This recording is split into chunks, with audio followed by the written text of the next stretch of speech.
So hi, welcome to the Good Noise Podcast with Early Humans. We're going to ask some questions today. I'm going to start. So what inspired you guys to start the band, and what does the band name mean? You guys start. So me and Hart have been playing together for a really long time, since like high school. So coming up on like 10 years now, I think. And a lot of different bands that we've gone through. Really, there was nothing that really inspired us to play together. We just kind of started bands when we were younger, and we never really stopped. And this band name just came from us trying to think of cool band names, and we always thought Early Humans sounded cool. When we finally started this band, that was just the one that we picked from the list that we kind of had built up over the years. I don't know. Do you have anything to add to that? Yeah, I drew a little sketch in a notebook like a couple years ago, and it was like the evolutionary step up thing where it was like a tadpole to like a human being, and then multiple steps in that, and it was like the de-evolution, and it was just like a human being and then folding down to like a guy on the ground with like a phone in his hand just like falling asleep. That ended up being the first LP art too, right? Yeah, Essentially, it was like a little play on that. I joined the band actually last year, or I want to say it's probably I've been playing with these guys for over 2 years, I'd say, or just about 2 years, and joined full time I think early last year before we went and recorded this LP. So it's definitely a question geared towards them, but they've been playing for a while, so I'm the new guy still. Right. All right, yeah, that's chill. So congrats on your newest release, A Wave. How do you feel about the response to the album so far? Thank you so much. Of course. You guys want me to take this? Yeah. I think so far it's been, a lot more, not than we expected, but it was really, really, really sick to see kind of the instant response that we got. We'd been waiting a really long time to put it out, just like things coming up, and obviously with the state of the industry right now, we had to be very kind of careful about the steps that we took to put it out. So just in general, even without the response, it felt like a huge weight lifted off our shoulders, and something we were really, really excited and anxious about to get out in the world. And even if it wasn't perceived the way that we had expectations for, we would have just been so glad that we were able to put it out. Yeah. But the response has been amazing, and we're super thankful. That's awesome to hear. Yeah, happy to hear that. So is there any meaning behind the cover art or album name? Let's let Hart take this one. Me and Vanderman were talking I think it was 2018, something like that, like springtime, a couple years ago, and we were just talking about the emotional response of a wave, and how we're all not necessarily dialed in to be laser beam focused all the time, and we all have up and down experiences.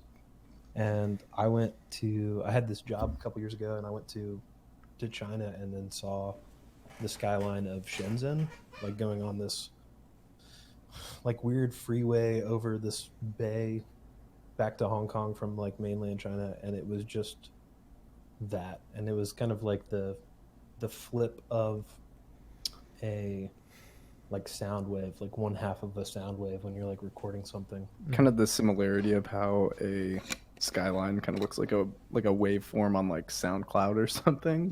Yeah. Yeah. And so we kind of played with that, and then Vanman somehow linked up with Ola, who did the painting for this one, and we had a couple revisions from some other artists before we settled on that one, but the one that we all chose just turned out right. Okay. We all felt like it fit for the whole thing. Yeah, when we were doing the artwork, I remember I wanted to make it something abstract where it kind of looked like a skyline, but it wasn't necessarily explicitly a skyline. It was just it vaguely resembles that waveform, and you can't tell exactly what it is, but it has that same flow. I don't know. All right. Yeah. Now that you say it, I see it. So that's really cool. Cool. I get it Yeah. now. It all makes sense. So what was your writing process like for this album then? That is a great question.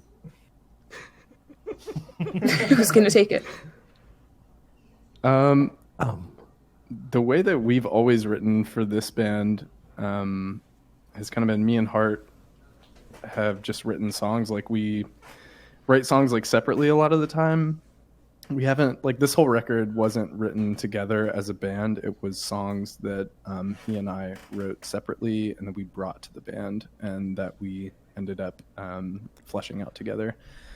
So I think we had probably like 20 songs that we had accumulated since we had recorded the last LP, and then we kind of whittled those down to the best ones and recorded those.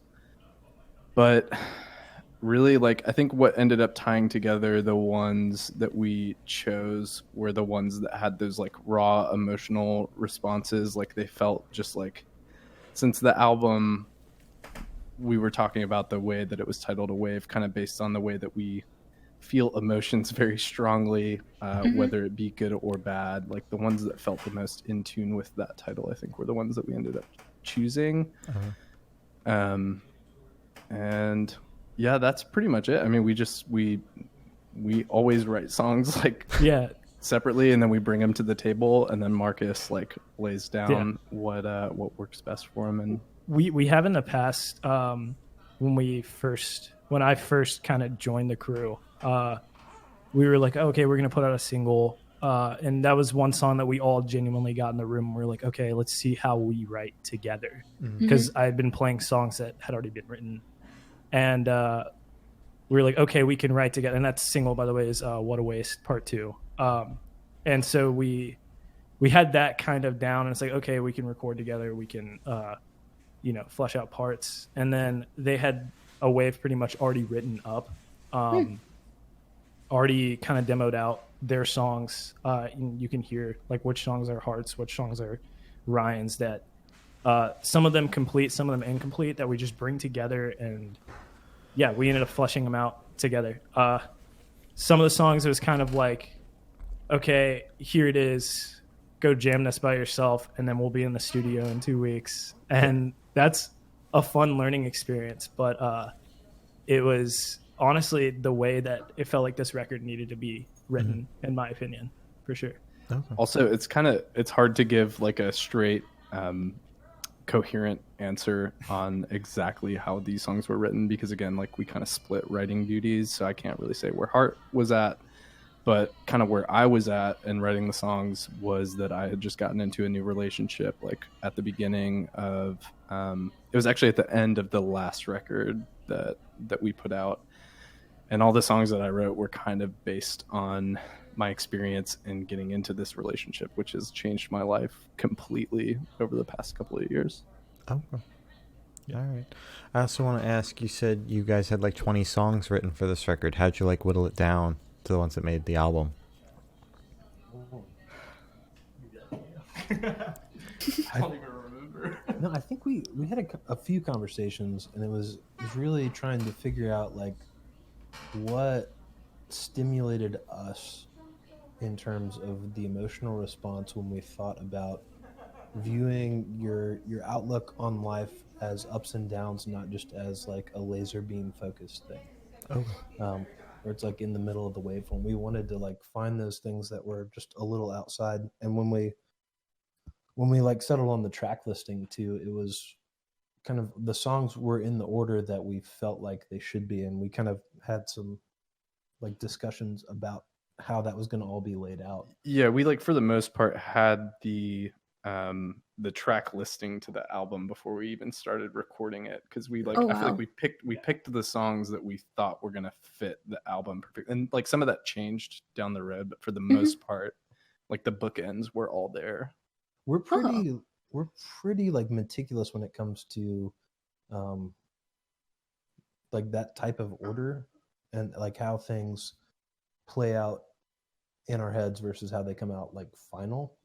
Yeah. So we do demoing for, I mean, I think would you say Out of My Mind was like 2017, Mm-hmm. and Out of My Mind and Tentacles were both written in 2017, and those were songs that were on the record. And so I mean the songs took a year and a half before we even recorded them as finals. So it was kind of a lot of thinking about how they play out and like the vibe and the emotion that it conveys, not just the lyrics, but like the music itself, like plays a big part of how we decide where things go.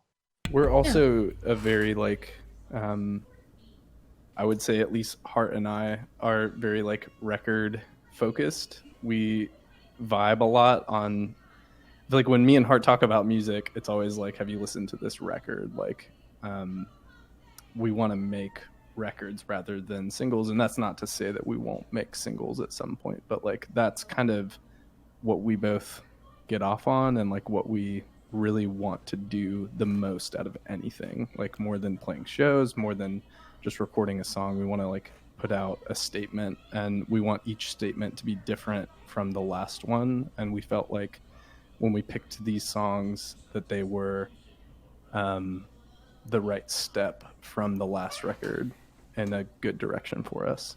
Okay. Oh, that's Alright. really cool. Yeah. Yeah. So you mentioned that some of these songs were written as early as 2017. What song took the longest to come together, and then what is your guys' personal favorite off the record? Man, what was the longest one to write? Cranked them all out. Yeah, it's kind of hard to say, arguably, what took the longest. I mean, Hart, do you want to talk about, I remember you mentioned before about how if you start writing a song, if you don't finish it that day, like it's kind of... Yeah, we've been talking over the past year about like how stuff turns out and what's like inspiration, and like if a song takes longer than like the time it takes the song to be played to come out, then like I really don't write a song if it doesn't happen that way. And like I'll make beats and make like instrumental pieces that like take like months to come up with, but when it comes to an actual like song and a feeling, it's like that is like a concise thing that just like pops out. And I think probably Creator and Bugging Out probably took the longest. We had a few people help us out on the record that were really awesome, and a couple of them played like slide guitar and did like ambient textures on top of what we were working on. So adding in that stuff took a while after we had finished like the main recording. We were still tracking like all of that stuff like a couple months afterwards. So that stuff did take the longest probably. Yeah, we did like 3 weeks, 4 weeks in the studio kind of setting. We did a little bit of it at a place called Schematic Studios, and then a little bit of it in my basement. And we just kind of bounced around. And then for like a month after we had that focus time, we had some other people come in and lay some stuff on top, and we worked on stuff for like a month or two after that. What is y'all's... I would say my favorite to come out of it, and this is hard. That's a really hard question, by the way. Yeah. Because, the guys like Hart and Ryan, they like the songs that we picked were for them. The ones that they just presented to me were hard to pick, and like just for the record itself, and for me playing them, getting those songs, it was just like, wow, I have a lot to work with and work around. And it was like the effort that it takes to hear a song, and then not too long after hearing a song, help make it a completed thought, or put it on like recording. It makes it really hard to pick which one's your favorite, because you grow a very strong attachment to all of them. And we're all very proud of just the songs on this record. But if I had to whittle it down, between playing these songs already, some of these songs for over a year now. Yeah. Excuse the the beer over there. Sorry. I would say Bugging Out, and just the transformation it took from the recording setting to the live setting. and we have like a live video playthrough that we actually just released on YouTube that we used kind of as our release show per se, and that was getting to put that out in that way for people to see, especially with shows not happening this year and a lot of things being virtual, but having it that high quality, it made us realize like, wow, this is how far this song has come just since we recorded it. And like and how do you play things live versus how do you play them?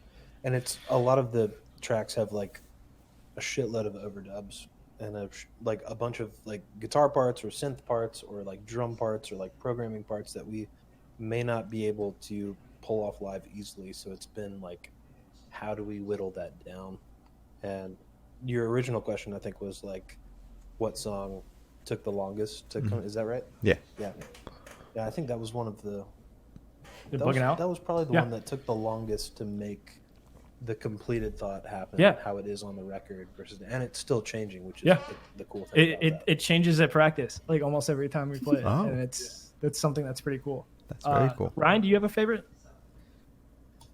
I know it's like a really cliche answer, but there was every song on the record was my favorite at some point, so it is really hard to choose.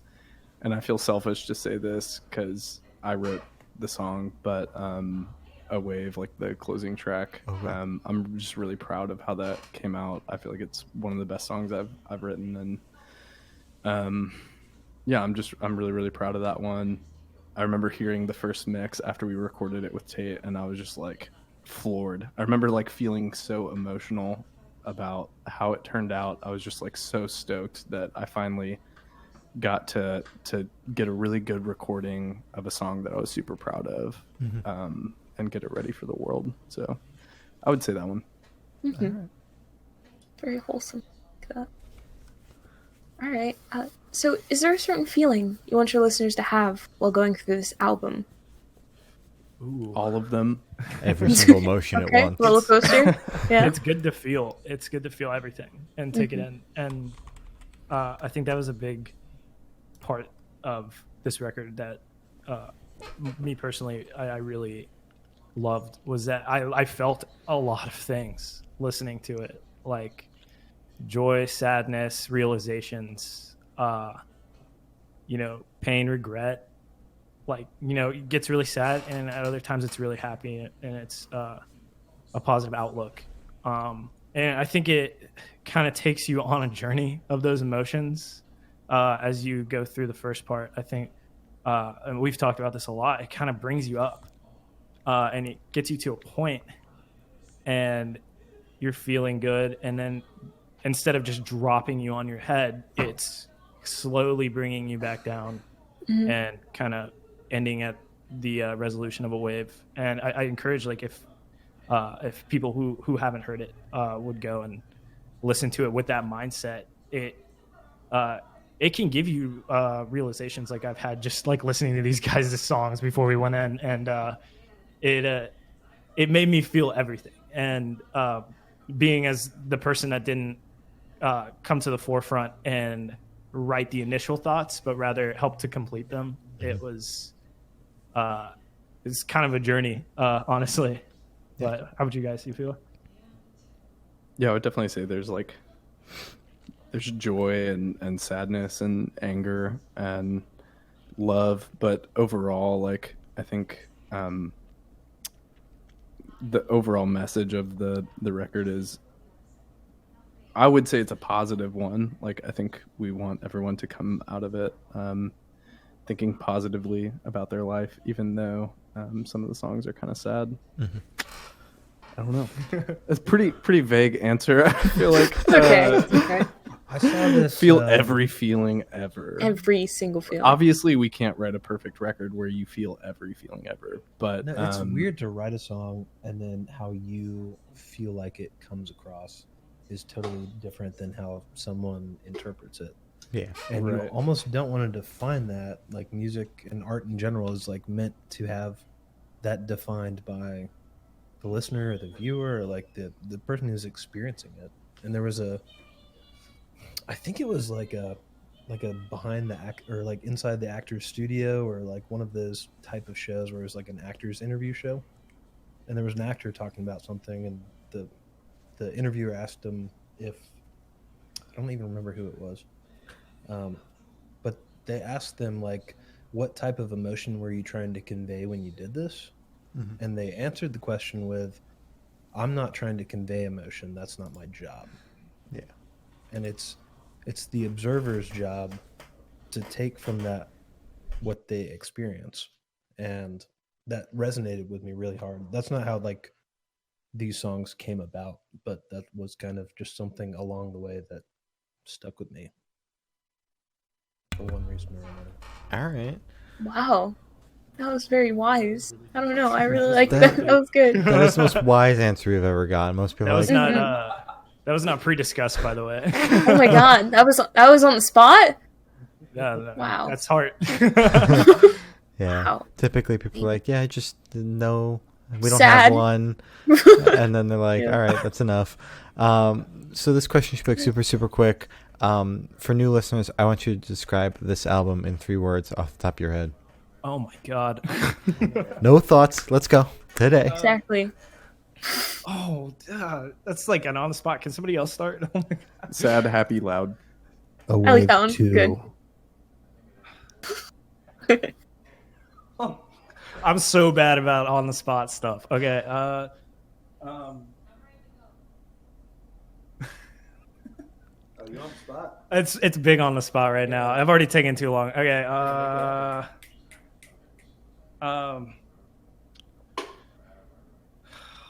It's crumbling. Yeah, I am. I can't do questions like these. I'm so It's okay. sorry. What's one word?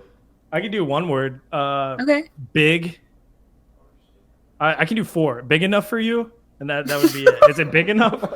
Because it's like, it is a big, you know what? Can I redo it? Yeah. Can I do yeah, a you redo? can redo that. Is this going to be edited? Fuck no. No. Oh, are you serious? Yeah. Oh my God. Okay. So is that record big enough for you? Hate that. Loud in your face. I know Ryan used loud. Loud Okay. in your face. I don't know. That's all I got, man. All I'm right. embarrassed now. Okay, it's better than the one before. So. Big enough for you. Yeah. Mm-hmm. Thanks. Wink, wink, Let's nudge, keep nudge. bringing it up. Of course. So you guys like literally just dropped this album, but are you working on anything else? Are you writing? Are you working on your next like EP album, singles, covers? What are you doing? Well, you want me to go? Yeah. It's Should we disclose any information? No, I'm just kidding. so right now we're not. We have a couple of songs that we've just kind of put on the back burner right now. That one that we recorded actually in the studio that we are just kind of waiting around to see what happens with that. But in terms of just being a band in general, we're just kind of we're just trying to focus on content right now. And the industry is in such a weird Yeah. place. It's hard to determine exactly what we want to do Yeah. next. Like, I think we're just kind of, we want to see what happens with this record because we're in an unprecedented time in the state of the world. Yeah. So we're kind of playing it by ear, but I think Hart and I are always writing songs, and we do plan to continue writing, and I'm sure that we'll put something out Yep. at some point kind of soon. Oh, Okay. all right. Pog. So where do you guys see the band in the next 5 years? The where dreaded my son- question. The big 5-year question. it's Hmm. the best question. Oh my God. The harder questions. I like are this coming up question soon. better than the other one, honestly. But All right. Well, actually, I need it right now. Right now. Right now. I'm just kidding. Yeah, if you had to give me a time limit, yeah, I'd be screwed again. But I'll start off and say we all love making and performing music together, and you know, wherever this industry lies within the next 5 years, and you know, however long it takes for things to pick back up for live music, and you know how this record continues to get perceived. We're just thankful that we get to make music together, and I think I could speak for everybody that we just hope we can do it for as long as we possibly can. Yeah, I mean, hopefully we'll just be able to be making music in Yeah. 5 years. I would assume that, you know, in the next year or two that we'll be able to kind of get back on track to normal, but I don't want to assume too much. Yeah. I think it's Yeah, a weird fair. it's a weird split about like what is expected of you and what you expect from yourself. And we've always kind of treaded that. Like me and Vanderman have been playing in bands together for like 12 years. Yeah, it's not going to stop over the next 5 probably. Like it, Okay, good, good. it doesn't really matter who likes it. Like we want people to like it, obviously, but it's just kind of we do that because it's what we feel like we're here to do, and so we just hope that people enjoy what we're doing, and like we're going to continue to do things that like inspire us and make us feel things, and hope people respond to that. And definitely, like, we have been doing it for, you know, 10, 12 years. I don't even know how long at this point, but it's been a long time. And It was September 3rd, 1997. That's when it all started. It was not that date, but Oh, okay. In just a- somebody's basement. But no, I mean, like the amount of time that we've spent playing in bands together, like it's always, we always just focused on making music, and we never really focused on like management and like how to actually release music and get into like the radar of like listeners and stuff. So this is the biggest thing that we've ever put out, like as far as reach and like response that we've gotten, which is overwhelming to us. Which, I mean, that was the first question you asked. Like it has been overwhelming and amazing putting this record out. But if in the next 5 years it drops back off and we are still making music just for ourselves and like no one's listening, I don't think that we're gonna stop, because that's, you know, just what we've always done. Oh, Yeah, very understandable. wholesome. Yes. I like that. I like that. So for the last couple questions, we're actually going to shift away from music, if that's okay with you guys. That sounds amazing, actually. for sure. Okay, cool. So if that's sucky, then we're going to go to death row. Boom. So if you're on death row, what would your last meal be with a drink? Double boom. good question. I love this. I'll question. start this one. Okay, good. Yeah. We came up with I'll these do- ourselves. This is my kind of question. I would have a McRib and a Shamrock Shake because they never come out at the same time annually. It'd be impossible. Wow. I would be on death row for the rest of my life. Oh my god, yeah. We break veg for that. I'm vegetarian. I would break veg for that. Absolutely. Great bed. Okay, that's fair. That's fair. I can respect that. That's such a good question. I Thank think you. I would go for like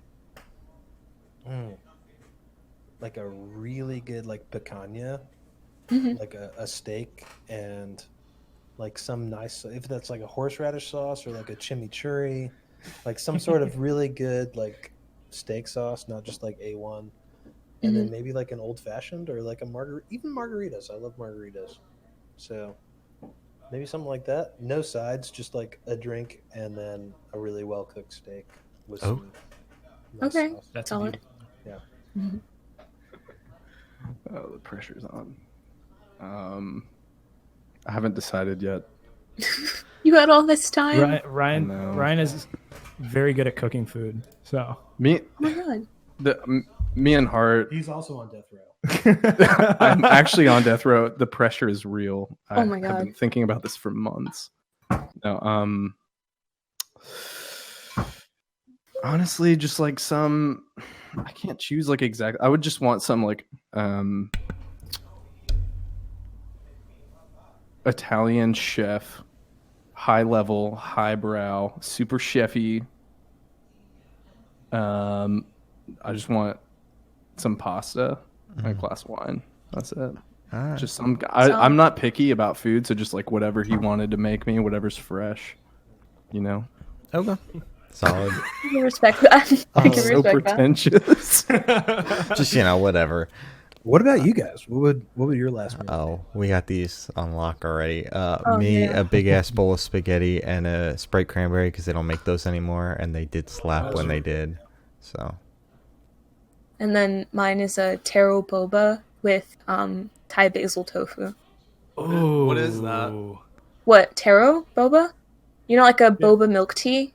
Yeah, Yeah, like the that's what you would It's drink. bubbles. Yeah, that would be my Thai drink. basil, As the drink Thai for basil this time. tofu is such an excellent choice. Wow. It is. Oh my god, it's like my favorite now. Gloria's the foodie of the group here. Out of the two I of us, am. she's the foodie. I cook a lot. I just eat. So if you could live in one fictional world for a week, where would you live? One fiction world. Yes. Yep. Oh man, dude. Everybody's looking at me. I would. All right. I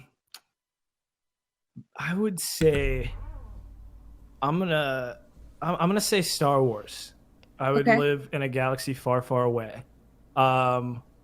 Just because one, you get to travel through space, Mhm. and I feel like the little kid in me, the little kid in everybody, that's something that people want to do. Just in their lifetimes. I just think it'd be insane to go from one planet to another. But also, it's like Jedis and lightsabers. I just think it's awesome. And learning the Force. If I could just like move things with my mind, that's totally where I would live. My alternate universe. I can respect that. Thanks. Yeah. Wait. Would you be a rebel, Jedi, or Sith? You said Jedi, so Yes. I don't want to assume. I think I would be. I think I would be a clone. A clone? trooper. Yeah. Oh my maybe. god. I feel like that would be an interesting life. Marcus would probably be Han Solo. Would I be Han If we're Solo? gonna be Han honest. Solo. Yeah, I'd live vicariously through that for sure. Definitely. Solid. You got one heart? I'd probably live in 2016. Okay. That was the last time Okay. the world was good, so That was a pretty Yeah. chill year. It was a good year. it was a very good good year. year. Everything's went to shit since then. I Ryan, also are you looking up I love Star Wars too. Just What month of 2016 though? the summer months? I gotta go winter, man. No, Mhm. no, After that's the fine. Taste. No, like before, like January. Like, Okay. Okay. okay. All right. Like January was pretty chill. February too. post November. Well, no, the election wasn't until like I'm a winter guy. I like a little cold weather. Okay. Winter's But like good. the early part of the year. Yeah, not- early not- days. Yeah. Yeah, early 2016 is my fantasy year of choice. Good. This might be kind of corny, but probably like Avatar: The Last Airbender. I'd want to Ooh. be like Okay. it might be like an airbender or something. Airbender. Okay, good. Finally, somebody said air. I always hear like, oh, I'd be an earthbender. Like, okay. What about I don't the know. I air? think the airbenders are so tight. Do Exactly. people say Avatar a lot? Not like we not haven't a gotten lot. it as often, but like every time we do, it's either like fire or earth. And I'm like, you could literally like kill somebody by just like bending the air out of their lungs. It's, I don't know. It's just, I mean, I don't that get it. wasn't my idea, but oh, well, I wouldn't not do it. exactly. You have the option to. Mhm. I think just living like a monk in a cartoon world sounds like the dream compared to what my life is right now. Okay, that's fair. Fair. Real happy guy. So, I have the honor of asking the last question, and every single person we've spoken to has actually said it's the most important question. What's your favorite color? Oh my god. Oh my god. I'm gonna say forest green. Ooh, Honestly. it's a nice green. It's kind of the color of my pants. They're like an olive color, but Mhm. that's the color that's vibed with me for the past 5 years of my life. I think it's a very important color to me now. I'm gonna go. Technically, it's not a color, but it's called Vanta Black, and it was invented by this laboratory in the UK, which absorbs 99.99% of light, and it's Oh. the darkest material that's ever known to man, and it looks insane. So if you guys haven't checked Do it this out, now. Vanta Black, Vanta Black, and it is very tight. It's And very dark. I'm gonna go with that. It's extremely dark. Yeah. Yo, that's really cool. We should have Such a creative answer. Yeah, we should have closed with that one. Man, wow. I don't know. Baby blue. The exact opposite. Well done. Yeah. So as Glory said, that is all the questions we have today. Is there anything that you would like to plug?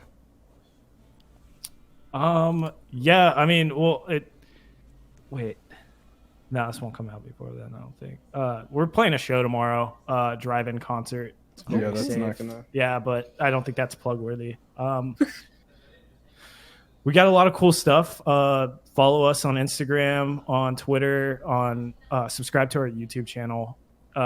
We are big on content. We love making content, and we got a lot of stuff coming out just for these songs on this record. And we're always up to something. So please, we're here to entertain. We have a good time. So lend us your ears, lend us your eyes, and see what we got going on. All right. Hell yeah, that's Solid. where we'll leave it. So thank you for sitting down with us, guys. This has been Early Humans and we're the Good Noise Podcast.